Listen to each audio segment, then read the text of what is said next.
Om Sadashivasamārambhām Shankarācārya-madhyamām Asmadācārya-paryantām Vandē Guru-paraṁparām.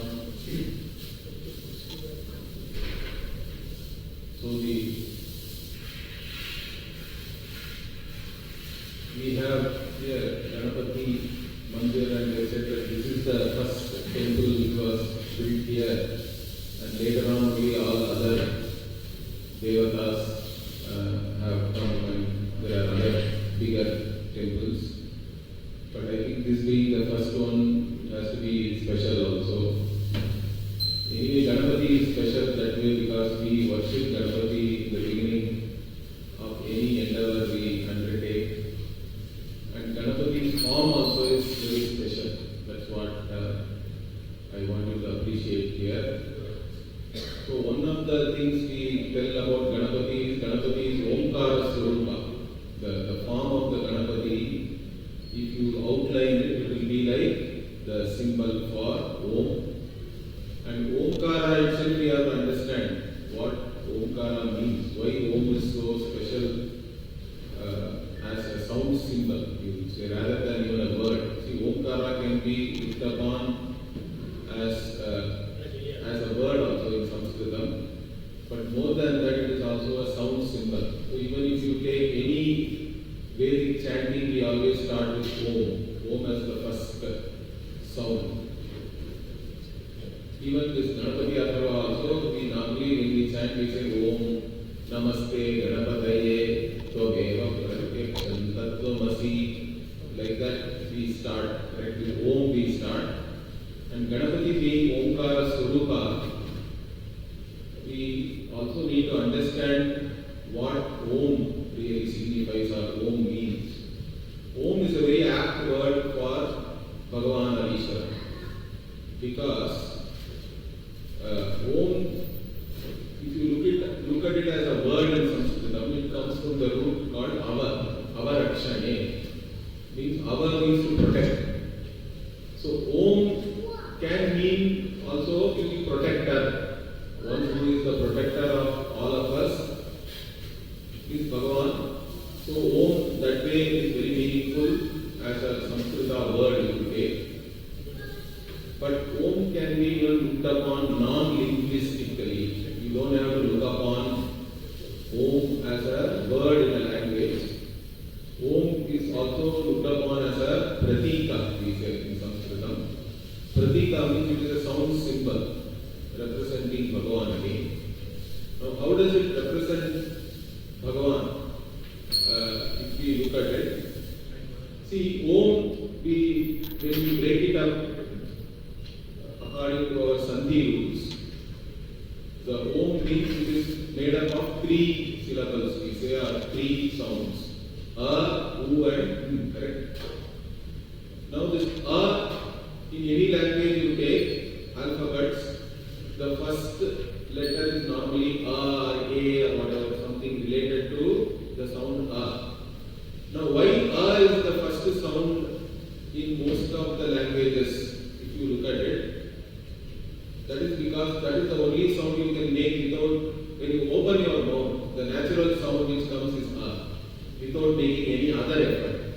Because in Sanskritam, if we see, we have analyzed all these alphabets also very well, and we have actually grouped them according to where we make the effort to produce that sound. For example, Ka. Ka means you have to extra make an effort here in the kantha, in your throat. That means A only becomes Ka when you make that extra effort. Similarly, if you say Ma, or if you say Cha, means you are making some extra effort behind your gums, you can say. That is called Talu in Sanskritam. So those words are all called Talavya. Or if you say Ta, means you are making extra effort on your teeth. Okay? With your tongue and your teeth. Like this, in different places you have to make different effort to bring other sounds. But basically it's all A only. A getting modified into other sounds. So we can say that A is the starting point for all the sounds. In fact, that is there even in the Tirukural in Tamil. We say Agara Vidala Eduthellam. In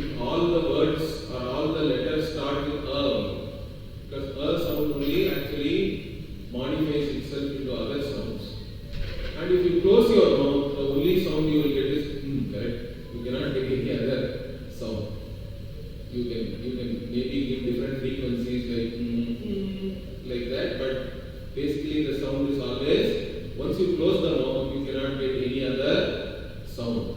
So in a sense, we can say that all languages, all words, all sounds are all between and correct?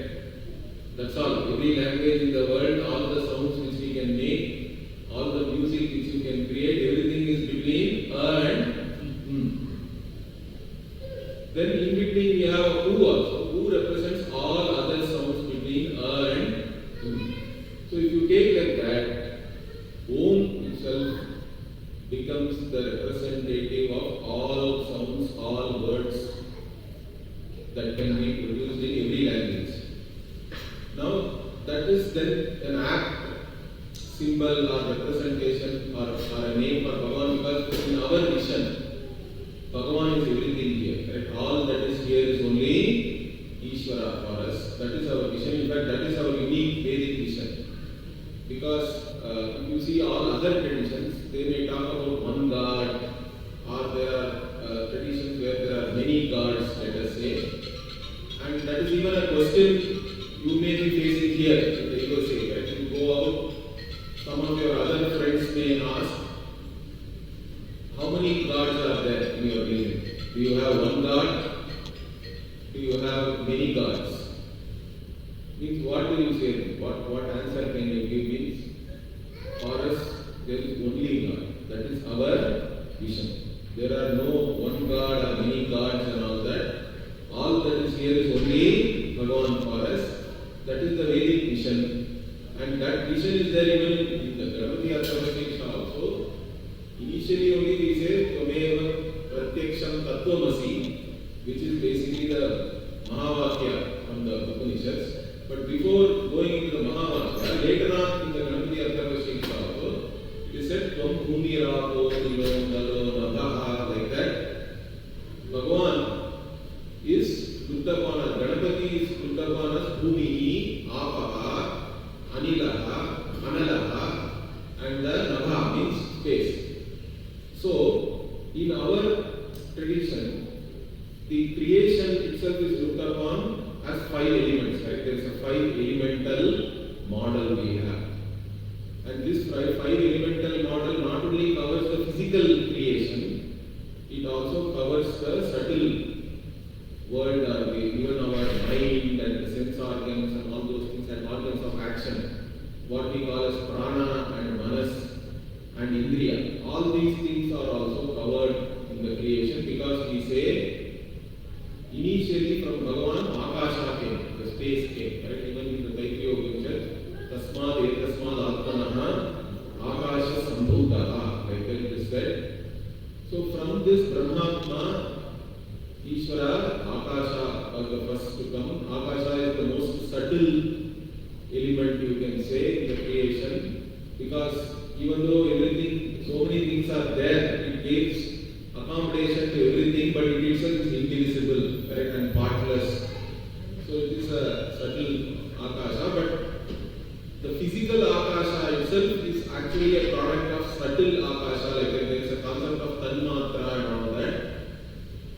And the physical, all the physical things are nothing but they are all the combination of the subtle Akasha 50% and then 1/8 of other 4 elements, which are Vayu, Agni, Apaha and Prithvi, like that. There is a Panchikaranam also we talk about.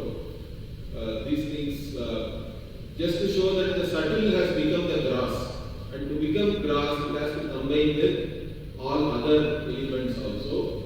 Like this, we have a creation model where we say that space is there and space itself is created. Correct? That is our vision, which was not even very prevalent. This idea that space is created was not very prevalent even like up to 100 years back. Understand that? Because many others thought that space-time is absolute.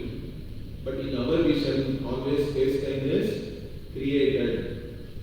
Okay?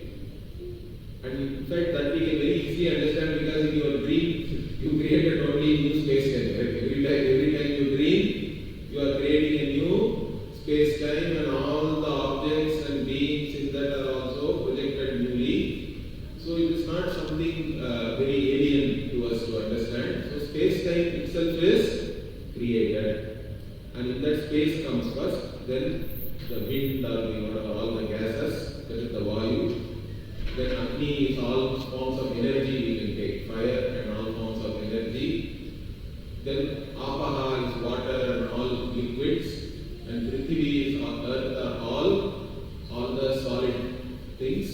Now this makes up the entire creation for us. Not only the physical world, like I said, we say from the subtle aspects, the tanmatra, the akasha has become here, we say, because sound and space are related. And then the vayu has become, so akasha means shabda gunakam akasha and all we say in Sanskrit. That's why the sound is associated, and even the organ of hearing is associated with akasha. Like that, each one, like the Prithvi is associated with smell. Gandhavati Prithvi is there. Therefore, the organ of smell is associated with Prithvi, or the Prithvi only has become the organ of smell also in each body. Like that, we look upon. So, all our indriyas are also associated with these five elements. Even your organs of action are also associated. The prana, pancha prana, and the organs of action associated with them. And your mind also is supposed to be a combination of all these elements only, because mind has to back up all the indriyas, right? All the sense organs. So like this, our model of creation is a complete model. But in this, the most important thing to look at is all these things are not separate from Bhagavan, because the Akasha itself came from Bhagavan. Then from Bhagavan only Vayu also has come. Like this, that same vision even in Ganapathi Atharva Sheersha, that's why we say Tvam Bhumi Rako Nalo Nilo Nabaha. Means you are the Bhumi, you are the Apaha, or all the waters. You are Analaha, means Agni is called Analaha. So Analaha is a very interesting Sanskrita word, because Alam in Sanskrita means enough. Okay. So that's why this in the context of enough, we say that Annadana is the best dana. To give Annam to somebody is the best form of dana. Why? Because only with Annadana you can make the other person say enough. Okay? You give money, means they will keep on asking more and more. How much ever you give, they will not say enough. But with food, at some point you have to say enough. Even if you serve, that's why even restaurants have unlimited meals and all that, correct? In US, I like one thing. You go to many places, they have unlimited refill of coffee or whatever, drinks and all that, correct? So you don't have to. But even then, even though it's unlimited, you can't have more than 2 or 3 glasses maximum, correct? But what I am saying is, only with food, by donating food, you can make the other person say, this is enough. I can't eat any more. That is alam. But Agni is called Anala because fire never says enough. How much ever fuel you give, it will keep on taking that. It's never going to say alam. That's why fire is called Anala. So that's a very interesting word. Anyway, I just digress. Then Anila. Anilaha means again, wind is called Anilaha. Anilaha means one who stays in one place. But wind doesn't stay anywhere, correct? That's why wind is called Anila. Anil is very popular in North India, at least, not that much in South. But Anil means the one who does not stay in one place. And Nabhaha is the word for Akasha, another synonym, Nabhas. In fact, Nabhas is there even in our Air Force. Nabhas Prishtam, Deeptam, Anekam, like that, in Gita it comes. That they have taken as the slogan for our Air Force in India. Nabhaha word is there connected to that. Anyway, so all these 5 are only you. So this is the vision of our rishis, that all that is here is only Bhagavan. And how does it affect our understanding, and even how does it influence the way we worship Bhagavan? All that, if you look at it, it's amazing that our religious culture is entirely based on this vision. So this is the vision one has to appreciate, then only all our practices will become meaningful to you. Because if all that is here is Bhagavan, then for us there is nothing sacred or profane and all that. Those divisions are not really there, because every form is only Bhagavan's form for us. that means we can worship Bhagavan in any form. We have that freedom. That is the freedom which our tradition has given us. That's why we can have so many different deities. But they are all the representation of the same Bhagavan for us. And in fact, you have the freedom to even have Ishta Devata. Right? This concept of Ishta Devata, other theologies cannot even understand that. But it is there only in our tradition, because in whichever way you are looking at Bhagavan, that is your Ishta Devata. Correct? When I say God or Ishvara or Bhagavan, whatever forms comes in your mind, that is your Ishta Devata, because you are thinking of Bhagavan only through that form. Okay? So that Ishta Devata is also very much possible because of this vision. Also, we don't have any confusion whether Bhagavan is father or mother and all that. Okay? Some theologies have a problem. They say that father in heaven alone is God. But I don't know how the God became father without mother, because father itself is a relative term. Right? Without mother there cannot be father. But they say no, there cannot be any mother, only father alone. But we have no problem like that, because when we say Bhagavan is everything, in our vision Bhagavan is both the maker and the material. Okay, this is the another important thing, because whenever we talk of any creation, like a pot, it has to have two types of causes. One we call as the intelligent cause, or the maker. So for every pot there has to be a potter, correct? The potter only makes it. And suppose I say I went to India and pots are coming from one spring and I picked it up, means you won't even believe me, correct? Because anything which is intelligently put together, we think that should have a cause or a maker. So the potter is the intelligent cause, but the potter does not come with the pot. Right? If you buy a pot, what comes along with the pot is only the material, which is the clay. Clay alone comes along with the pot, that is called material cause, and the intelligent cause potter is separate. In this, within the srishti, that is fine. The maker is different, material is different, and that is almost true for most of the things which are created in the world. But if we take the entire universe itself as a creation, then can the maker and the material be different? Means it cannot be, correct? Because if you say that already there was some material which God is using to create the world, then who created that material will become a problem. You cannot say another God. Then it's a problem then. So that's why we say that Bhagavan himself or herself has manifested as this Jagat, and that's why we can say that you are this earth, you are the water, you are the fire, you are the air, and you are the space. Everything is you, in fact. And that vision is there all over. Right? That's why we say Bhagavan is all pervading. That is the only way we can say that Bhagavan, like the clay pervades the entire pot. Right? Wherever you touch the pot, you are really touching the clay. Because the material cause always pervades the effect.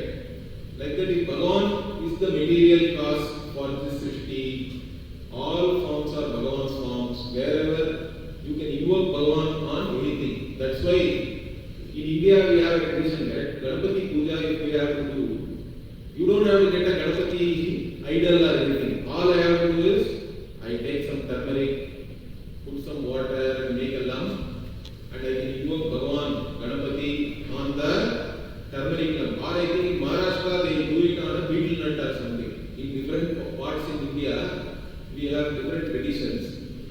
But we can invoke Ganapathi even on a turmeric lump and then do puja, right? We do avahanam, means basically I am inviting. I say, Lord Ganapathi, come and stay in this turmeric lump, let me worship you. And then once the worship is over, yatasthanam pratisthapayami, I can say, you can go wherever you are. In fact, Bhagavan cannot go anywhere, really speaking. Bhagavan has nowhere to go because Bhagavan is space itself. But from a devotee standpoint, we say, okay, now I invited you, now you go from wherever you came, you can go back because I have finished whatever Like this, we can do that. We have the freedom to do that. And in fact, that's why in India, even if you have a milestone and all that, sometimes they will make it into a Shivalinga. Or you have some tree and it looks like some Ganapathi or something, they will create a shrine out of that. So we have this ability to worship Bhagavan in any form because that is our vision. So if you go to India, to any Hindu and ask, where is God? Correct? We will not say God is above. What we will say is, even an illiterate person in India, you go and ask them, where is God? They will say God is all over, correct? Everywhere. That is our vision. And that vision is very important to internalize, because when we say Bhagavan is everything, one thing people miss is that Bhagavan is also in your own body, mind, sense complex also. You should not miss that. You should not say Bhagavan is everything and it stops here. No, it cannot stop here. Your own body, mind, sense complex also is the Panchabhuta only, correct? Without space and water and fire and all that, this body also cannot be there or function. That is why even in puja we have Atma puja and all that, correct? Devo Devalaya Proktaha, Jivo Devas Sanatanaha, Yaje Tajnana Nirmalayam, Soham Bhavena Pujayet, like that. This Deha itself is looked upon as a Devalaya, and that is very important, right? That vision. So that means if your Deha itself is a temple, then you have to treat it well. And even what you eat also is very important, because in our tradition, in the Gita also Bhagavan says, Aham Vaishvanaro Bhutva Praninam Dehamashrilaha, means I am the one who is there as the digestive fire in your stomach, called Vaishvanara. Now why that is important? Because in reality, if you see, we are all thinking that I can do this, I can do that, and we are proud of so many things. But in reality, you can't even digest what you eat really. Even that power is not your power, actually speaking. That's why I think most people here have problems with that, correct? I hear that a lot of people have digestion problems. That is because even that power is not under your control, or it's not willfully you are digesting, correct? It is Bhagavan's. Bhagavan is sitting there and digesting in reality, that's what he says. But we have to recognize that. So if you recognize that even whatever you eat itself, that's why we say it is pranagni hotra. So you have to recognize that what we eat is really an offering to the Vaishvanara who is sitting in our stomach. And then if you have that bhavana, I think even if you are eating and all, you will be more careful, or whatever you won't be pushing a lot of junk into your stomach. Anyway, but this vision only makes all our practices meaningful. Because for us, Bhagavan is both mother and father. Correct? We don't have that confusion, I said. That is because if you look at Bhagavan as the material, Bhagavan is mother. Because even my body is nothing but my mother's body. Correct? My body has come from my mother's body. So, Bhagavan as maker is always Devi, is the goddess, is the mother for us. And Bhagavan as the maker is Shiva, his father. And they are one and the same. They are not two different things. That's why we also have Ardhanari. Understand that? Vagartha Viva Samprittau, Vagartha Pratipattaye, Jagatah Pitarau Vande, Parvati Parameshwarau, like that. Kalidasa also says that. They are one, like the word and its meaning, inseparable, one entity only. It's only our standpoint. We can look at that one entity as mother, we can look at it as father, we can look at it as both also, we have no problem. That's why all our gods are all happily married. We have no problem with that also. And even they are family, right? Like Ganapathi, in Tamil Nadu, Ganapathi we worship as Pillaya, as the child only we worship Ganapathi. And normally in Tamil, Pillai means child, correct? Bala. But then we add this R or Ar. Normally this Ar is a respectful suffix. We only as a respect, to add respect we add that suffix. But in this case, since Bhagavan only we are treating as Pillai, still we make it very respectfully, we call Pillaya. Okay, So, like that, we can worship Bhagavan as baby. The way we relate to Bhagavan also is totally free. You can relate to Bhagavan in any manner which you feel like. So, you can relate to Bhagavan as like Yashoda did with Krishna, correct? But even there you see that story, Krishna is eating sand, correct? Then what does Yashoda say? Don't eat sand. Show me your mouth. Let me see whether you have really eaten some sand and all that. Then he opens his mouth and she sees the entire creation in that, correct? So even that story also what it is saying is all that is here is only Bhagavan. Even though you may relate to Bhagavan as a baby, but when the baby opens the mouth, what you see is the entire cosmos is there. That was the vision she got. But I think she was still wanted to be in the Matru Bhava. She said, shut up, shut your mouth. Okay, I have seen enough. Like that, and then she continued with Krishna as a baby.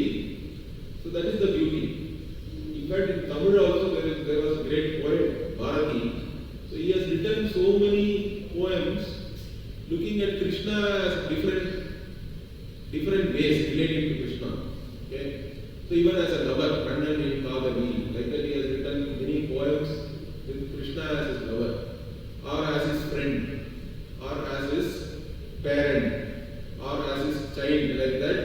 In different bhavas, we can relate to Bhagavan, and that is also, we are free to do that, right? So all this freedom of worship which we have, it is only possible because of this vision, this Vedic vision that all that is here is not separate from Bhagavan. That is the vision which makes all our religious forms meaningful. Even each and every deity if we take, even Ganesha if we take, Ganesha is, all this means, we say that the Ganesha has a big belly, right? Ganesha is represented with a big pot belly. We say that that belly is the Brahman. Means the entire cosmos is there in his belly. Means even in Ganesha form we see that entire city is Bhagavan only. Or you take Shiva. Even with reference to Shiva we have the Panchabhuta Sthala in Tamil Nadu, and one of them is in Andhra now, which is I think Kalahasti. So we have Panchabhuta Sthala where in Kanchipuram we have the Prithvi Linga. Means there Shiva is worshipped as Prithvi itself. And then we have Tiruvanekkaval near Tirchi, there is a Jambulinga, which is Shiva is worshipped as water there. And then we have Tiruvannamalai, very famous, where Shiva is worshipped as fire. That is the Agni Kshetra, where even that Shivaratri story, right, where Shiva became that limitless column of light. And Vishnu and Brahma were trying to find the limits of that and they could not find it. The Lingotbhava Bhakti is called. So that is supposed to have happened in Tiruvannamalai. That is the Agni Kshetra. Then Kalahasti is the Vayu Kshetra. And Chidambaram is the Akasha Kshetra. Like this, Shiva also is looked upon as the Panchabhuta. Like it is said. So whichever deity is your Ishta Devata, that Devata now we say is everything. Like that you can look at it. The same thing is said about Ganapathi also. Then is it not contradictory? There is no contradiction here. Okay. We don't see any contradiction. You relate to Ganapathi means Ganapathi now becomes everything for you. That's all for us. And similarly, if you take even Mahavishnu, we all chant Vishnu Sahasranam, correct? In that, what is the Dhyana Shloka? Pada, like that it starts, correct? Here.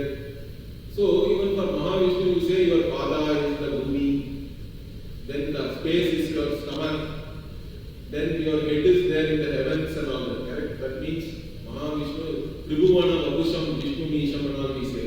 And all the beings are within you and you are, all the three worlds are only you, it is your body, like that also. So any Jnana Shloka, all the any different deities we have, we always look upon them as all that is here. And that is the vision which we have to appreciate and which makes our religious tradition meaningful. Not only that, but that is the vision you have to appreciate through our religious forms. All our religious forms are really there so that you can appreciate this reality that all that is here is Bhagavan. So once you appreciate that, how will it affect your life? That also you have to see. How does it then affect your life or guide your life? This vision has to now guide our life. So that is why when we talk about Hinduism or Hindu Dharma, if somebody asks you, one of the popular phrases used is a way of life, correct? But it cannot be just a way of life. Anybody can say it is my way of life, so it doesn't really convey anything. So we have to say it's a vision and a way of life based on that vision. And that vision is what we have been talking about now, that all that is here is only Bhagavan. If all that is here is Bhagavan, then how does it affect my way of life, or how does it guide me to live here? Now here only we have to understand that once we say all that is here is Bhagavan, means the Srishti itself is nothing but different orders, correct? We see so many different orders here. That is why we are able to study. If there is a physical law, like gravitational law is there, correct? And we say that there is a gravitational force is there, 9.8, and all we have studied in our even high school level physics, and all we studied that Newton found the gravitational force and all that discovered, and then there is an equation. And based on that only all the machines and everything we are now constructing. But let us say that if it keeps on changing, what will you do? Today it is 9.8, tomorrow it is 25, day after it is 100, then it becomes 1. Then you cannot really study anything. Only because certain things are there constant, that law is holding good, right? The law holds good. That is why we are able to study and use the scientific law for whatever reasons we can, whatever purposes for that we are using. That holding is what we call as dharma. In fact, dharati iti dharma. Dharma, the word itself comes from the dhatu dhr, means to support or to hold. And that which supports this entire creation is really dharma for us. And that all these orders which are there, that only is really supporting the creation. Right? Because there is a physical order, there is a chemical order. Because if you bring two chemicals together, it will always react in the same manner. If it starts reacting differently every time also, the world cannot be like what it is. Is that clear? Unless there is a chemical order, there is a physical order, there is a biological order. Like this, all these orders, if they don't remain as an order, then there is no creation. Since it is remaining like that, who is holding on to all these things? Who is holding all these orders? That's what is Bhagavan. In fact, we say Bhagavan manifests as all these orders for us. The order is not separate from Bhagavan. The very order that is here is nothing but a manifestation of Bhagavan, and we have to look upon like this. Then there is one more order to add to all these things, which is the moral order. Okay? Moral order. In fact, the word dharma is many times used specifically in the sense of moral order. Although it can mean all the other orders also, like if you simply go by the etymology of the word, anything which supports and holds together can be called as dharma. But here, dharma we specifically talk about as moral order, and this moral order also is a manifestation of Bhagavan's orders. That means we should be able to sense that moral order also, right? And in fact, we do sense it. We all know what is right and what is wrong, right? We sense it commonly, and that is what we call samanya dharma in our tradition. Samanya dharma is something which we all commonly sense. And in fact, I always say that we are all 50% dharmic always. How? Because we are all very clear about how others should behave towards ourselves, correct? Others should always tell the truth to me, they should not scold me, they should speak very sweetly. So in that sense, we are all very clear we are 50% dharmic with reference to all others. But then, as we grow up, a child may not know that others also are like that. For a child only knows what it likes or what it wants, and you can throw a tantrum or cry and all that. But you are not a child always. But even once you become 4 5 years old only, you understand that others also have similar expectation. Now that itself becomes the matrix of values, common matrix of values, commonly sensed. That is why we say Satyam, Ahimsa, these things are all called Samanya Dharma for us. It need not be even taught really because we commonly sense it. But then we also have Vishesha Dharma, we say, which is contextual, whatever, occupational and also based on the stages in your life. Because in our culture, the Vishesha Dharma is dependent on the role which you are playing.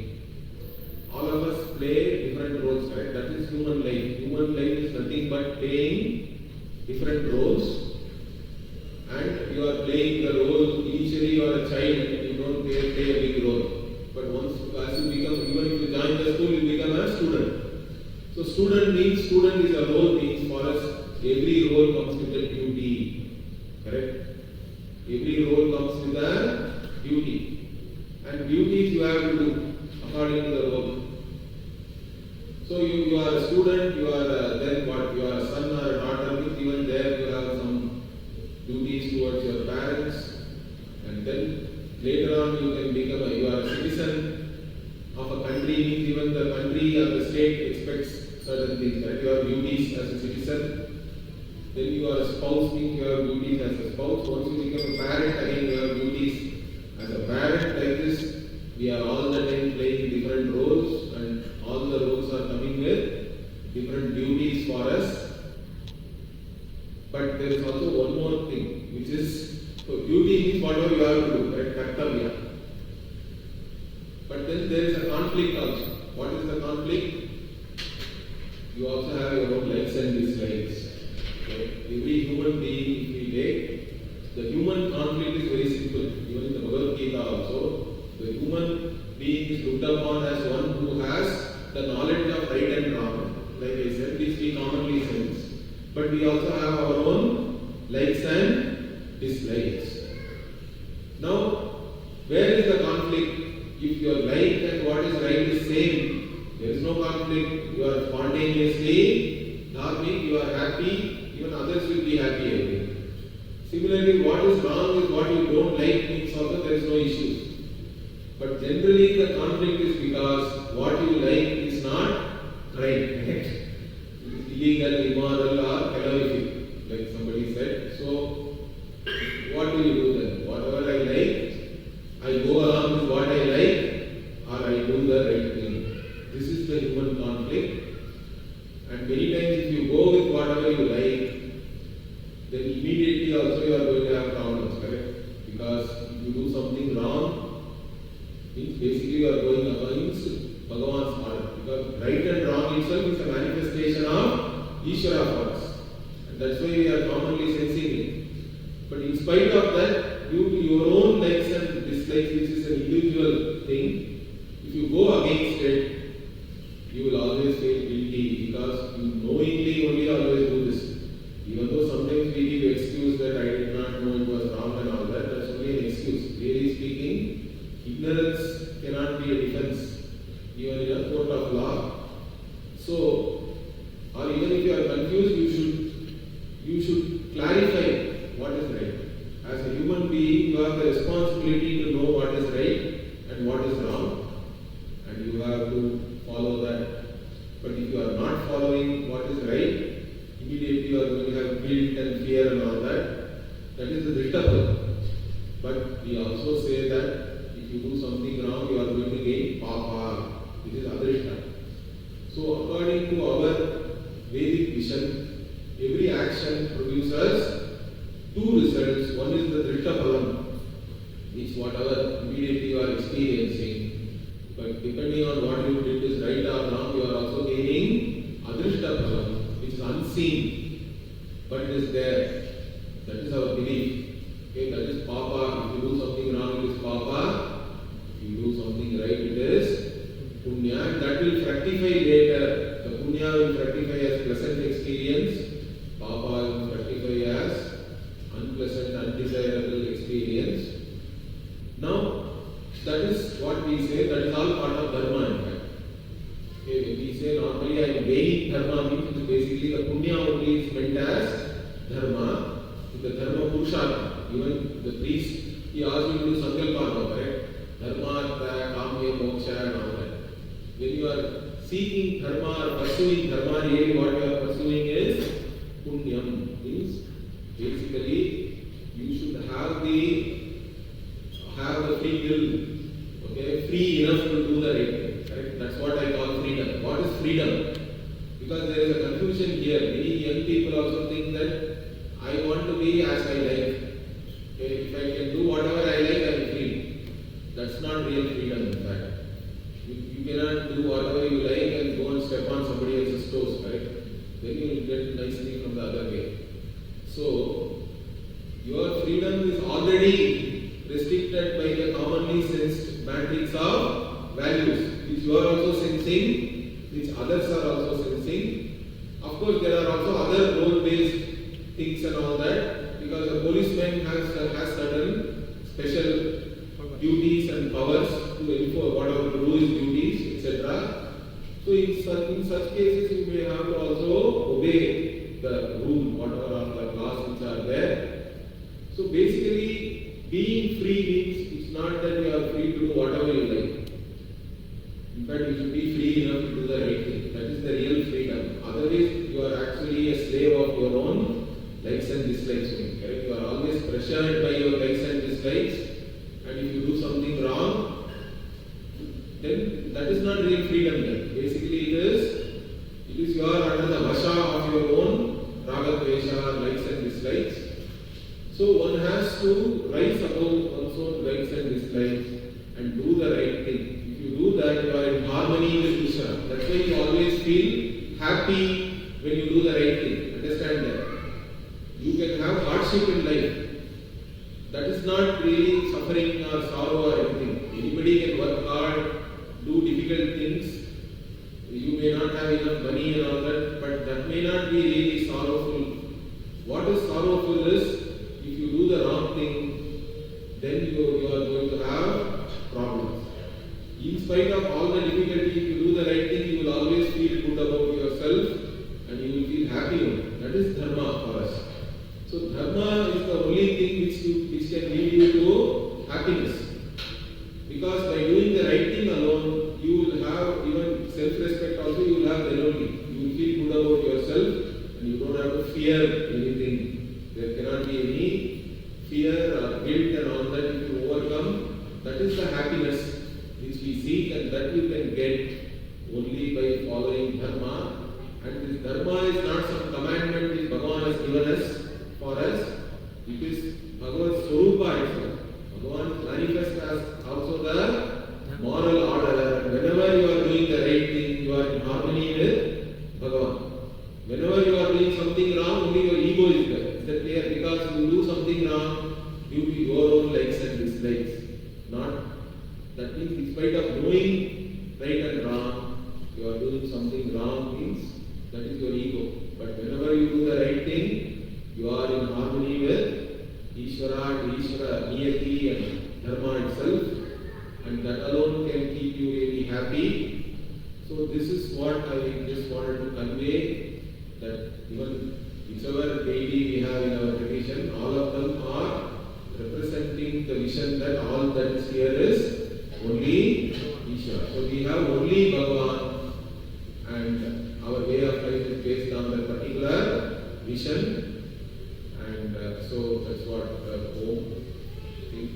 Om Purnamada Purnamidam Purnat Purnamudachyate Purnasya Purnamadaya Purnameva Vashishyate Om Shanti Shanti Shanti Hari Om Shri Guru Namaha Hari Om. We have 10 more minutes, so question and answers we can take. Correct. Okay. I have a question. Yeah. What is the Vedantic interpretation of the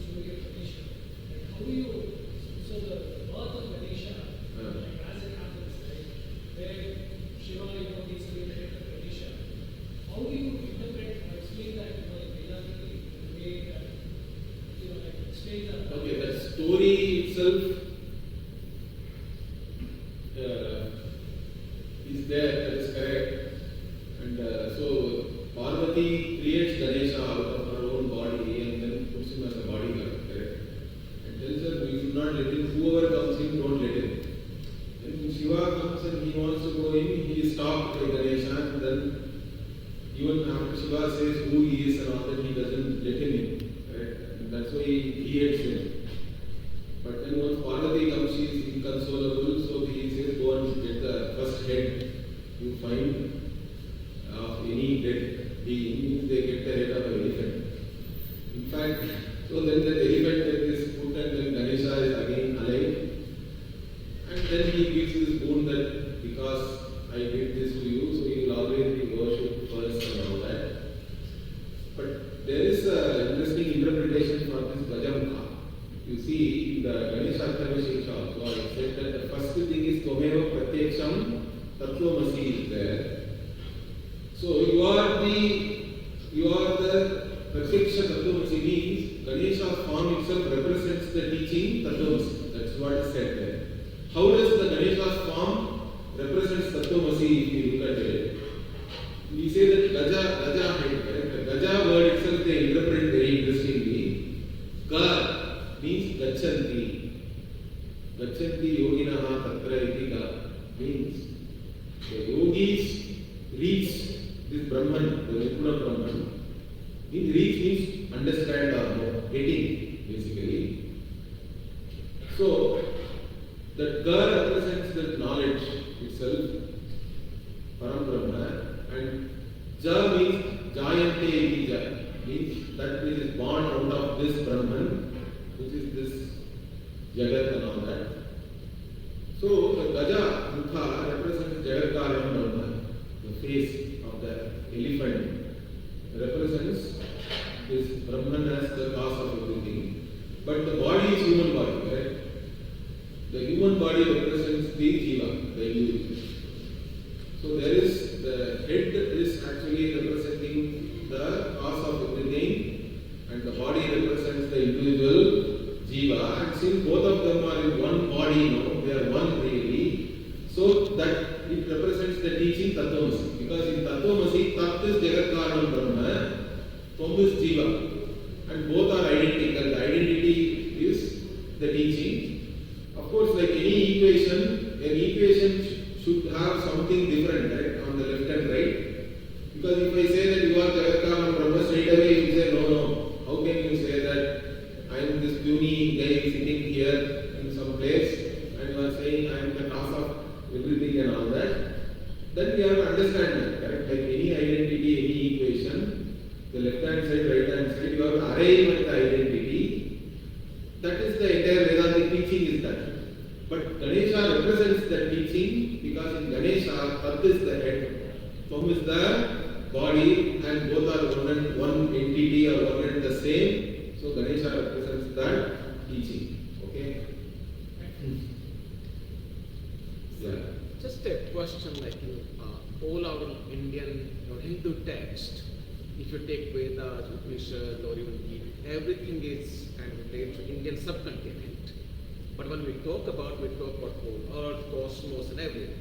Why all the text is only that geographical rather than like there was no encompassing anywhere else? Our tradition has been there. So even Gita's matter, Dharma Kshetre, Kurukshetre, and all that. Right? That's again. India is looked upon as a Dharma Kshetra because Dharma was established, and even today Dharma is alive only there. Right?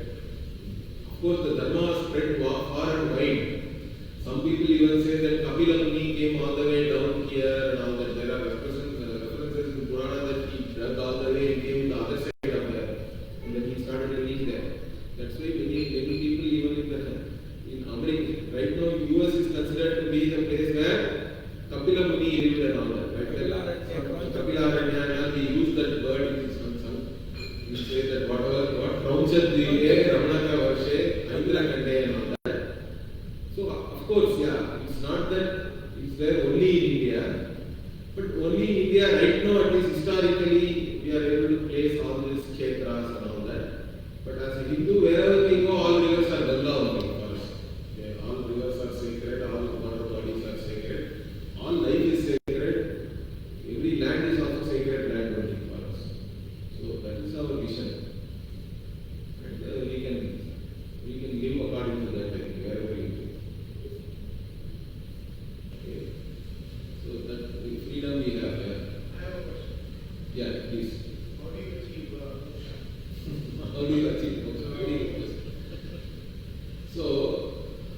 Moksha, see, okay, let me ask a counter question. Okay, we'll go from there to make it simple. What do you really want in life? What do you want as a person? Or what everybody wants? If I ask you, what do you want, what will you say? No, that is all too complicated. In a simple way, you say. Because we don't even know whether there is a cycle of life and death and all that, whether you will live after this life is gone and all that. We don't have to go into that now. If I simply ask what do you want, most people will say, I want to be happy. Right? You agree with that answer? You go to any roadside also and ask somebody what do you want, they will say, I want to be happy. So you want to be happy. Every human being wants to be happy. That is the basic pursuit of every being. Now if I ask, when do you want to be happy? In the morning, in the afternoon or at night? What will you say? You want to be happy always, right? All the time I want to be happy. Where do you want to be happy? In your house, in the office, in the mandir, or while commuting? Where do you want to be happy? Means I want to be happy everywhere. Is that clear? So everybody, in fact, whether they recognize or not, they are seeking happiness which is unconditional and unqualified. Right? It should not be qualified by space, it should not be qualified by time. That means it is limitless, really speaking. What you are really seeking is the limitless happiness which is not conditioned by anything. But the tragedy is that you are seeking that in the worldly pursuits. You think that achieving something in the world, somehow you are going to be happy. But that's never going to be happen because what you really seek is Ananta Ananta. Right? It is Ananta. It is limitless. What is limitless can never be gained by gaining something limited, or it cannot even be created in reality. Right? Because if something is not conditioned by space-time, it cannot even start in time. It cannot start. Nor it can end in time. Because if anything starts in time, it will end in time. That means what you are really seeking is something which transcends space-time itself. Is that clear? And it cannot start. In fact, it should be already here and now. Because whatever is limitless has to be already here in terms of space. And in terms of time, it has to be now also. It cannot be like only in future it will start or anything. So that being the case, if it is already here and now, that is the only option, right? Otherwise you can never gain this limitless happiness. Limitless happiness can never be created newly. The only other option is, it has to be already there, available here and now. And if it is already available here and now, why I am not knowing that? Correct? You should know it, but you are not knowing it. So the problem is one of ignorance. That's what we say. It's a problem of ignorance. That I do not know myself as this limitless happiness. Because my Swarupa is Ananta Ananta, really speaking. But I take myself as a limited being and I am suffering due to that. So the only solution then is what? To know your own reality. What is my reality? You have to know, because everybody has taken oneself for granted, really speaking. Because once you are born, somebody is foisting an identity on you. You are so and so, you are the son of so and so, or daughter of so and so, you belong to this country, you are this Gotra, this Kula, everything has been foisted on you, you have swallowed it uncritically, okay? And then all the knowledge you are gaining also is worldly knowledge, right? About things other than objective. Entire scientific knowledge by definition is objective. And you are only learning about the world. All through you have taken yourself for granted. You never even questioned, who am I? Really, am I who I think I am? Because one of the simple things in Vedanta is that, or even you can accept that whatever I see or whatever I know is an object of my knowledge. Right? Whatever I know, whatever I cognize is always an object of my knowledge. Then I am separated. I am the subject who is the knower of any object of knowledge. Now with that, nobody has any confusion, correct? Nobody, you say this is a phone, correct? But there is no identity with the phone. You don't say I am phone. This is phone. There is no confusion here. There is no confusion here. This is a watch. There is no confusion here. Because this also I know as an object. It is a shirt or cloth or something. But as soon as it comes here, there is confusion. You say I. Even though you know this also as an object, you don't say this body, but you say it is I am dark, I am fat. All this confusion is there. It starts from the body onwards. And there is also confusion with reference to your mind, your senses and all that. If your eyes does not work correctly, you say I am blind. You don't say eyes are blind, but I am blind. But you are the one who knows whether the eyes are seeing or not. Correct? In reality, you are the eye of the eye. That's what the Upanishad says. But you superimpose like this wrongly and then suffer. So the solution or moksha basically is what? Getting rid of all these wrong notions about yourself and knowing who you are in reality. That is moksha. And for that you have to gain knowledge about yourself. Is that clear? Yeah. So one final, this is again on behalf of all the people here that have these questions out there, right? I have my own cousins, and with his encouragement, I was able to start learning something just 2 years ago. So for people like me who are at 40s, 50s, right? So what point they can start, even a little bit? At what point? Anytime you can start, right? Because Bhagavan in the Gita says, "Sthitva syam antakalevi brahma nirvanam richati," like that. There is no time is late, or even if you feel that this lifetime is not enough, even there Bhagavan is giving an assurance. Nahi kalyanam kashid durgatim tata gacchati. Or even if you take another bhakti, he says, "Tatra tam buddhi sanyogam labate aurvadehikam," means you will get connected with whatever you studied. Even that's how child prodigies and all we see, correct? Right. You will get connected with whatever you have done even in the previous janma. So no time is late time or anything. Start as soon as possible. Of course, you should gain it here and now. That is the goal. But even assuming that you don't do that, once you have come to the right path, you will always continue in that. There is no doubt. Okay? Yeah. You mentioned that we have to do the right thing. Yeah. We have to do the right thing. And how do we know that what I'm thinking is right? No, that's what I told you, right? It's not that what you think is right. We all sense what is right. The Samanya Dharma part, you cannot deny, right? Because you are 50% dharmic, I said, because you have very clear expectation about what others should do towards you. Then you also know everybody else also is thinking the same way. That also you know. So that has already become the commonly sensed matrix of values are available there. So in that we have things like ahimsa, satyam and all that. Okay, so those are the things we call Samanya Dharma. But even otherwise, once you have a role also, you have some clarity about your role, means you know all your duties for that role. And those becomes the right thing for that role, correct? Like in one situation, I can do this way. Correct. Now let us come. What you ask is that is called Dharma Sankata. Okay? So it's not that we don't say that there is no Dharma Sankata. For example, Lakshmana was there. And he was in a Dharma Sankata because the Kala comes in the end in the Ramayana. Okay, Kala comes and says that I want to have a private audience with Rama. Because Kala has come and said that Rama Avtara is over, now you have to come back. So he has come to call Rama back.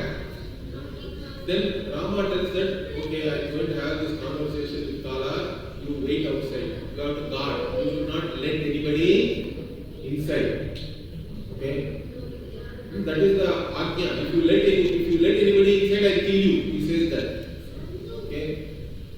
But so Lakshmana is standing there, then Durvasa comes and says that I am hungry now, I want to have Diksha, you call Rama. And I want to see Rama. Because I want to take the Diksha from the king only.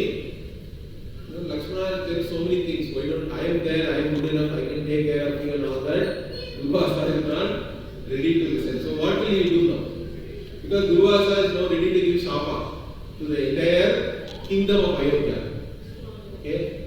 So if he goes inside and tells Durvasa has come, Rama will kill him. If he does not do anything and stops Durvasa, Durvasa will give Shapa for entire Ayodhya. So what will he do now? This is a Dharma Sankata, right? So he decided anyway he will go in and inform Rama. The principle here is you can sacrifice one person for the family. You can sacrifice a family for the village. You can sacrifice a village for the state, like that. Even in the Mahabharata also we have that you have to always look at the greater good. So when you have a Dharma Sankata, you have to look at the greater good. That's all you can do. But in other cases also, one more thing is that what if more than one right choice is there? This one do I choose means that is what is entire life, correct? Entire life is nothing but making choices. And if you are having too many choices, then you have to prayerfully choose one. There is no other way, correct?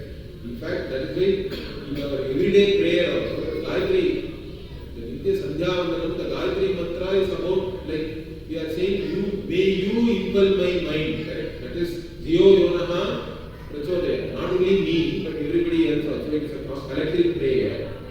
So our prayer is always let Bhagavan guide me, so that even amongst right choices, I make the best choice. Correct? That you can do only prayerfully.